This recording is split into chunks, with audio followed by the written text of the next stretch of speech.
Anda masih bersama kami pemirsa di AP Kabar Indonesia Siang. Pemirsa, ada 31 anak usia belasan tahun menjadi korban kejahatan seksual yang dilakukan seorang pemuda di Jepara, Jawa Tengah. Kejahatan pelaku terbongkar pemirsa dari orang tua salah satu korban yang mereparasi ponsel korban. Kejahatan S mungkin belum terbongkar. Andai saat itu orang tua salah satu korban kejahatan seksual S tidak mereparasi ponsel korban. Penyidik Polda Jawa Tengah mengungkap lebih kurang 31 anak menjadi korban kekerasan seksual oleh S, pemuda 21 tahun, asal Desa Sendang, Kalinyamatan, Jepara. Penyidik kemudian menggeledah rumah tempat tinggal S untuk mencari bukti-bukti kejahatannya. Mereka pun berhasil menemukan beragam barang bukti, seperti kartu SIM ponsel, alat kontrasepsi, baju dan topi yang digunakan S saat melakukan kejahatan. Polisi mengatakan mereka membuka laporan atas kejahatan S jika masih ada korban yang belum melapor. Hasil pengembangan kembali, ya, ada penambahan, jadi bukan 21 lagi anak. Ya, ada 31 anak di bawah umur yang telah menjadi korban kejahatan pelaku. Tapi ini pun juga belum berakhir, karena apa? Hari ini, ya, kami mudah-mudahan kami akan lihat barang bukti yang lainnya. Ya, pernyataan pelaku memang ada juga beberapa dokumen yang telah dihapus. Ini akan kami menggunakan lapor untuk kami buka kembali. Kita akan tahu nanti, pastikan berapa jumlah korban. Ya.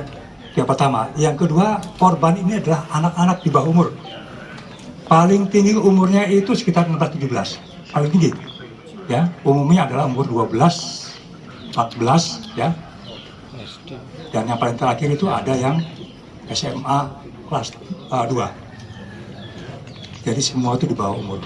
Bagaimana pelaku ini melakukan kegiatan, ini yang sedang kami perdalam, ya. Tetapi yang pasti bahwa dengan penggunaan media sosial, dia telah merayu korban-korban anak di bawah umur ini, kemudian diminta untuk buka baju dan buka segalanya. Jika tidak mau, maka akan disebarkan. Penangkapan S mengejutkan tetangga-tetangganya. Mereka tak menyangka ada predator seksual di tengah-tengah mereka. Ya, shock lah. Shock sekali. Itu tahunya kapan, Pak? Baru tadi pagi jam 9. Itu ya jadi konveksinan ya, konveksinan. Usaha sendiri? Tidak, karyawan lah. Sama tetangga Serawang nggak, Pak? Serawang juga. Udah keluarga belum, Pak? Belum, masih statusnya masih jaga. Kaget itu? Ya kaget, shock lah istilahnya. Keluarga RT 2, RW 3 shock. Memang warga sini ya, Pak? Asli. Berapa bersaudara, Pak? Berapa? Lima. Saudaranya 5. Saya nggak nyangka, soalnya dia kan itu habis dari pesantren pondokan, terus dia keluar, terus sekolah, terus hariannya ya kerja harian biasa, kerja gitu. Dia pendiam, nggak pernah neko-neko. Kalau kerjanya apa, Pak? Kerjanya dia itu konveksi, bikin celana-celana kolor gitu. Gak ada perilaku yang aneh, Mas? Nggak ada, dia tertutup, nggak pernah neko-neko dari dulu. Pernah lihat itu sebetulnya dengan cewek nggak, Mas? Nggak pernah. Nggak pernah. Menurut polisi, korban berusia antara 12 hingga 17 tahun. Sebagian besar adalah warga Jepara. Namun ada juga yang berasal dari Lampung, Semarang, dan Jawa Timur. Saat ini baru 2 korban yang mendapatkan pendampingan psikologis. Namun, korban lain yang sudah membuat laporan juga akan mendapatkan pendampingan yang sama. Kalau dari kemarin itu sementara kami masih memasuki kasusnya dulu. Kemudian kita akan bekerja sama dengan psikolog untuk mendampingi korban ini supaya dia tidak terkena imbas secara mentalnya. Biasanya kami bekerja sama dengan psikolog dan kalau sampai terlalu parah bisa kami bantu dengan si psikiater. Gitu. Kemarin kami memang dengan bantuan dengan psikolog yang ada di PPA kami, begitu. Sementara ini karena kami baru menangani untuk 2 kasus anak, kami baru bisa menilai sementara anak ini dalam kondisi shock untuk saat ini. Dan keluarganya juga sebetulnya kita mendampingi adalah ke korban dan keluarga, supaya keluarga ini tidak seakan-akan menyalahkan anak. Jadi korban ini gimana caranya bisa kita dukung dulu. Untuk anak yang melapor, yang ini baru 2 ini Mbak, untuk yang kasusnya Mas S ini. Kemarin itu yang kami dampingi adalah umur kelahiran 2007 sama yang satu SMP ya. Bila masih ada korban yang belum melapor, maka mereka diharapkan segera membuat laporan. Laporan bisa disampaikan melalui nomor pengaduan yang dibuka DP3AP2KB, yaitu 129, yang merupakan call center Sapa. Kasus ini sendiri terbongkar setelah orang tua salah satu korban mengetes ponsel korban yang baru selesai diperbaiki. Di situ orang tua menemukan video kekerasan seksual yang dialami korban. Korban pun didesak orang tua dan akhirnya mengakui menjadi korban kekerasan seksual S. Korban mengaku malu untuk mengadu ke orang tuanya. Orang tua korban lalu melapor ke Mapolda Jawa Tengah dan terungkaplah kejahatan seksual yang dilakukan S. Modus S adalah mengintai calon korbannya di media sosial. Setelah menemukan target yang sesuai, S lalu menghubungi korban dan merayu korban untuk bertemu. Kasus ini sendiri masih didalami polisi dan bila masih ada korban lain dari S yang belum melapor, diharapkan memberanikan diri dan segera melapor untuk mendapatkan keadilan atas kehormatan anak-anak yang direnggut paksa S. Dari Jepara, Jawa Tengah, Galih Manunggal, TV One mengabarkan.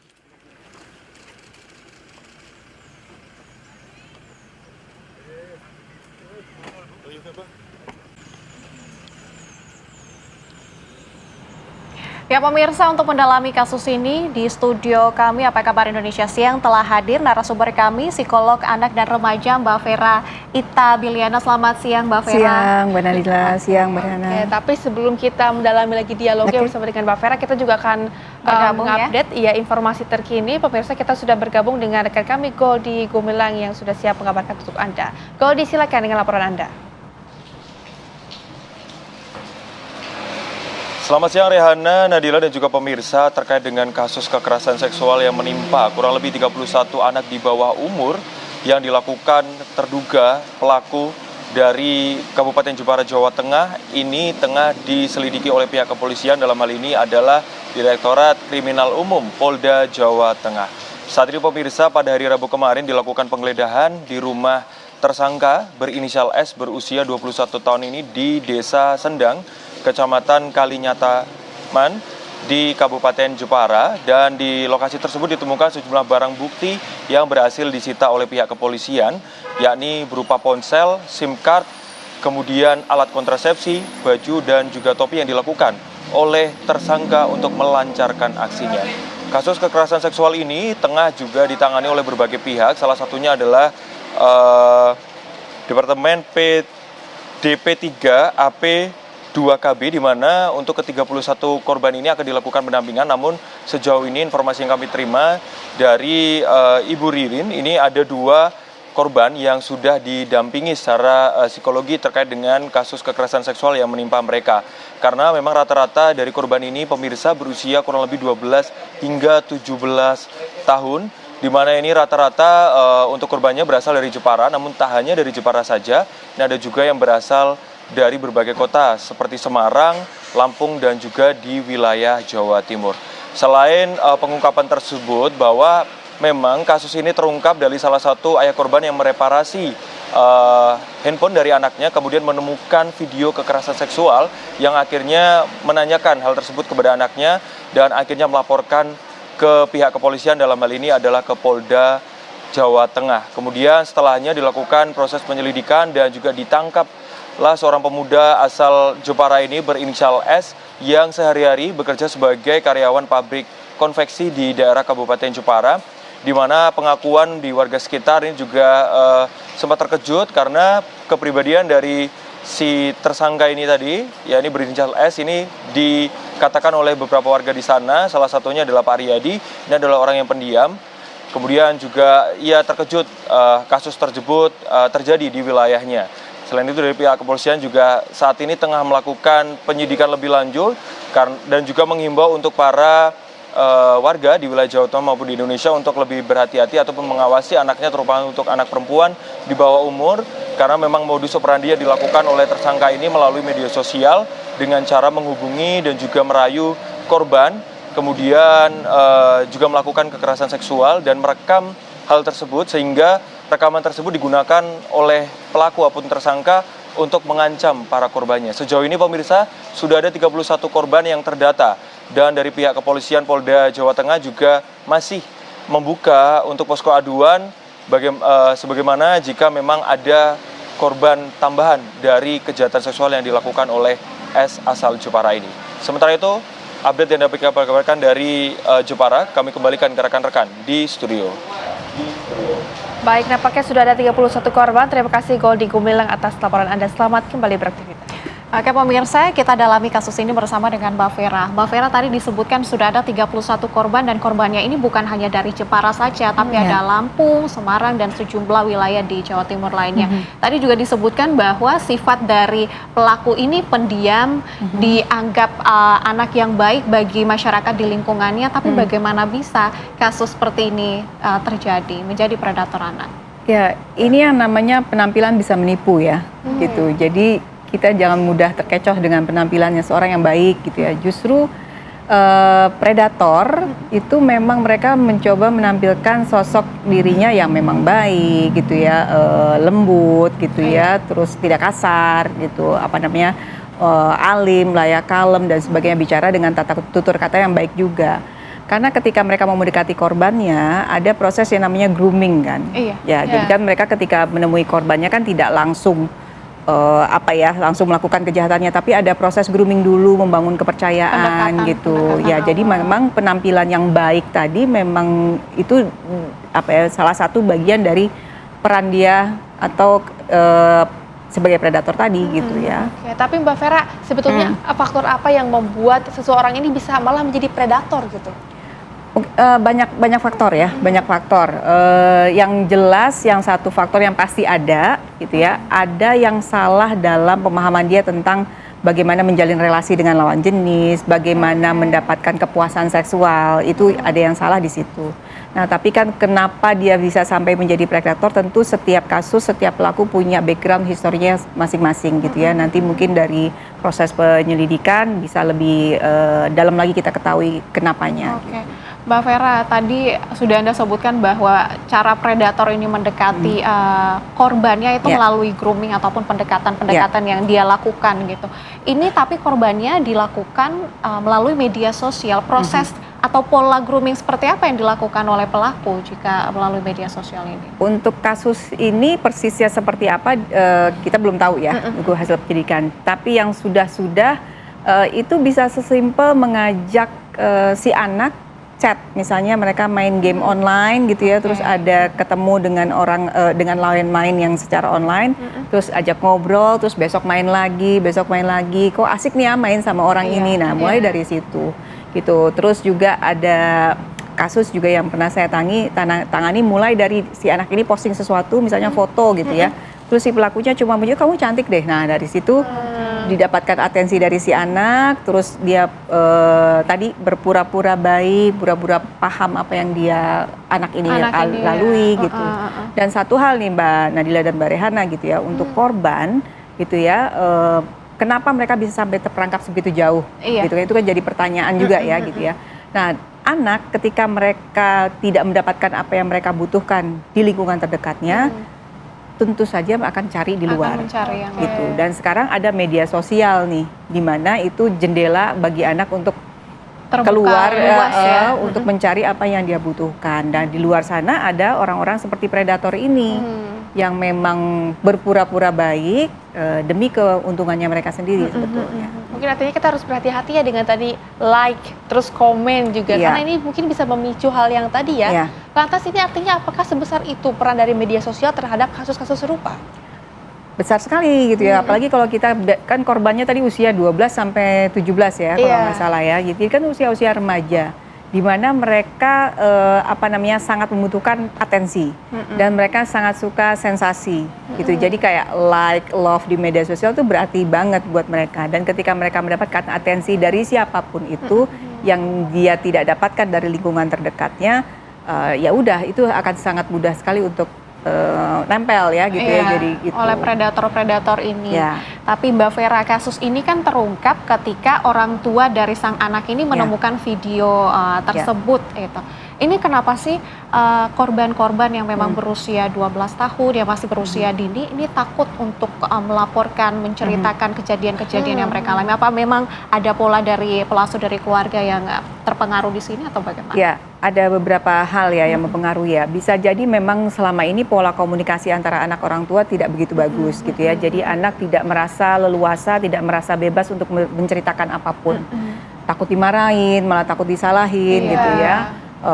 Terus juga mungkin dari sisi predatornya mungkin ada ancaman gitu ya, ada ancaman kalau kamu lapor saya akan sebarkan, katakanlah seperti itu gitu ya. Nah tadi kan kenapa mereka bisa sampai sejauh ini, karena proses grooming tadi ya, mulai dari awal ini proses grooming nggak bisa lama ya, bisa berlangsung berbulan-bulan baru sampai mungkin terperangkap gitu.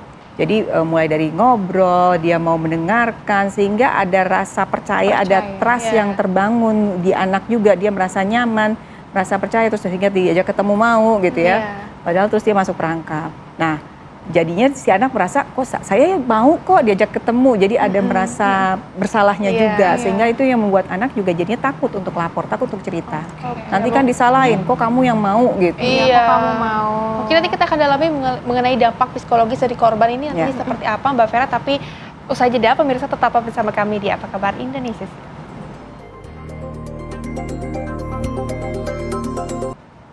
Masih bersama kami pemirsa di Apa Kabar Indonesia Siang, dan tentunya kita juga masih akan mendalami mengenai kasus ini bersama dengan Mbak Vera.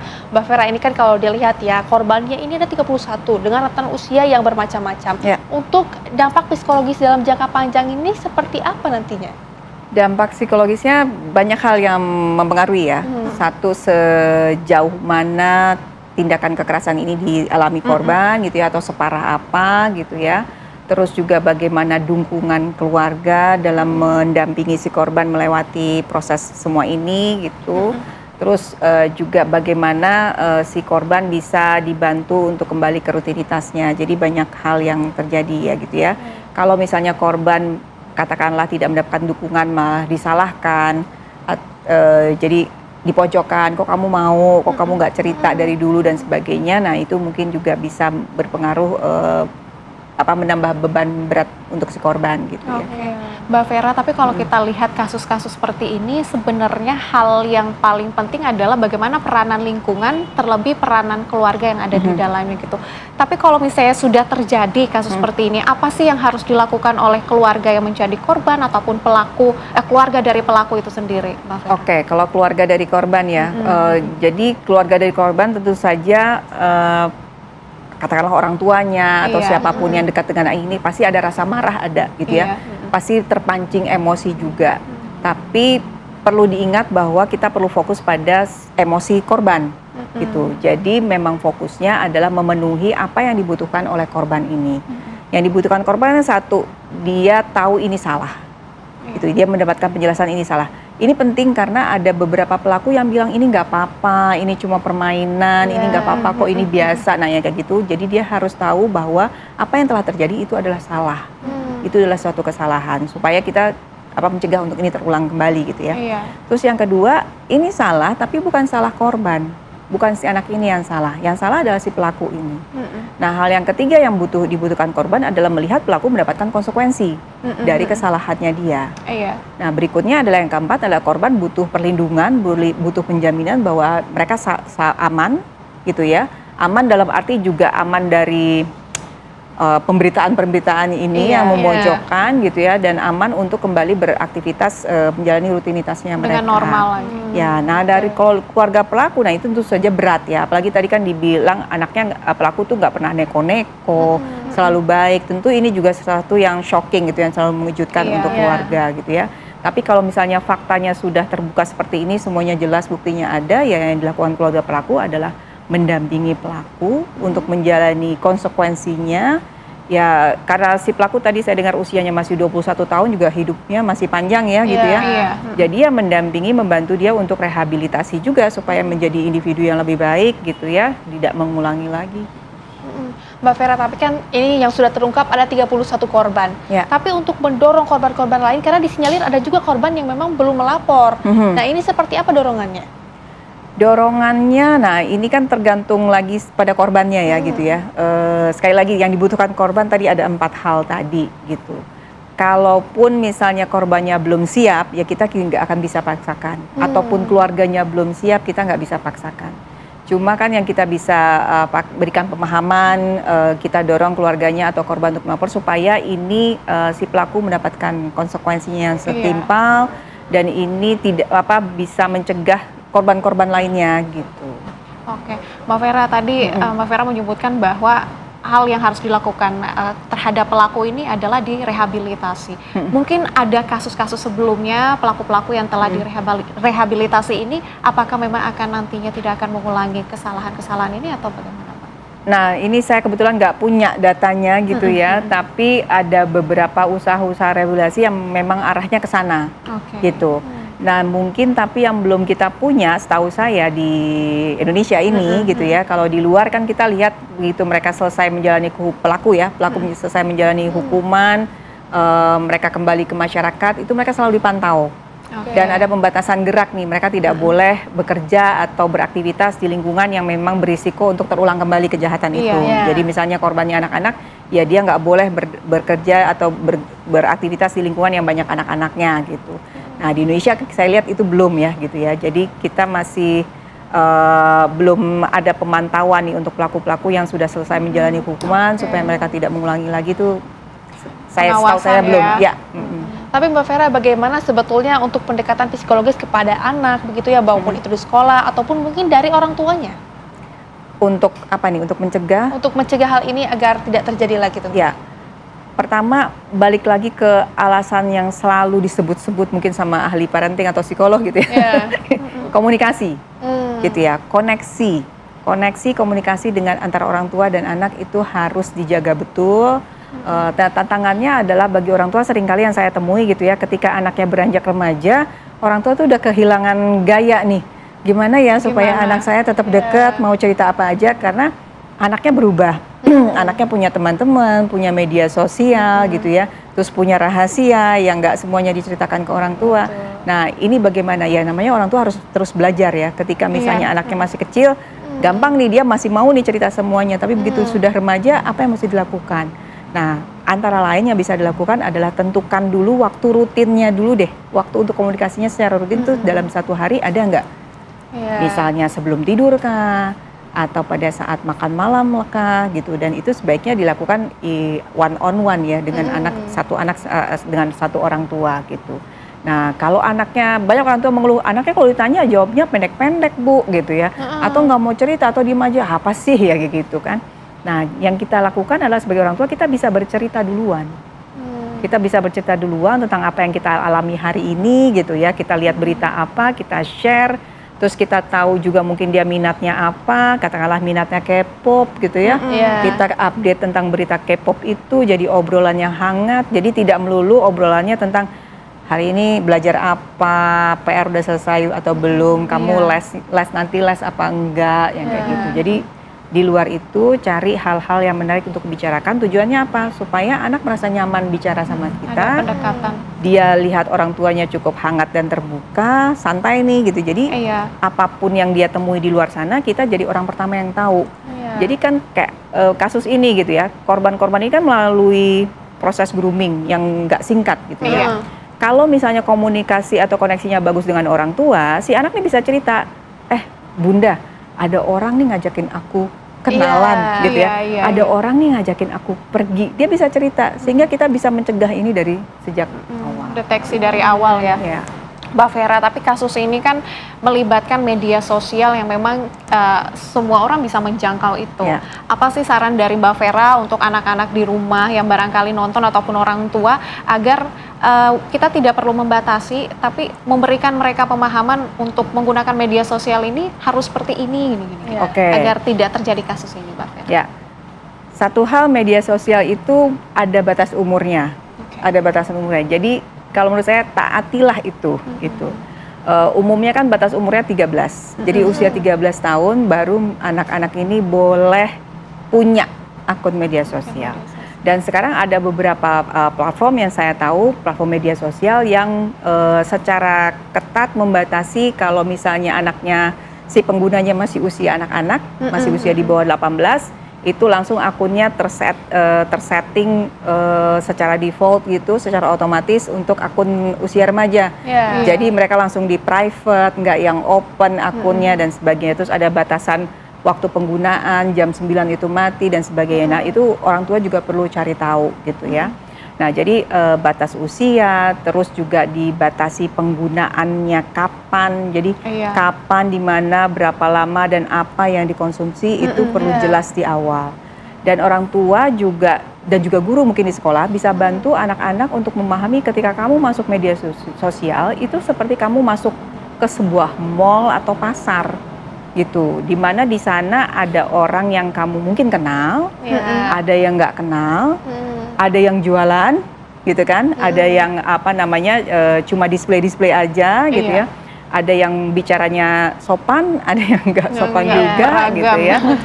Terus ada yang punya maksud jahat dan ada yang memang nggak punya maksud apa-apa. Nah itu anak harus aware. Jadi dia ketika masuk media sosial, pertanyakanlah semua. Ini benar nggak sih, gitu ya? Benar nggak sih misalnya si A ini memang orang berusia 21 tahun atau lebih tua gitu ya, ataukah memang dia punya maksud lain dan sebagainya. Jadi pertanyakan semuanya gitu. Dan sebaiknya anak-anak di media sosial ini saya bicara luas ya, tidak hanya semua platform lah ya, termasuk game online juga gitu ya. Biasakan anak ketika kontak-kontakan atau berhubungan dengan orang di media sosial juga mereka kenal secara di lingkungan nyatanya gitu. Jadi itu lebih aman. Artinya gunakanlah sosial media tapi dengan bijak. Iya, betul. Terima kasih Mbak Vera sudah bergabung bersama dengan kami di Apa Kabar Indonesia Siang.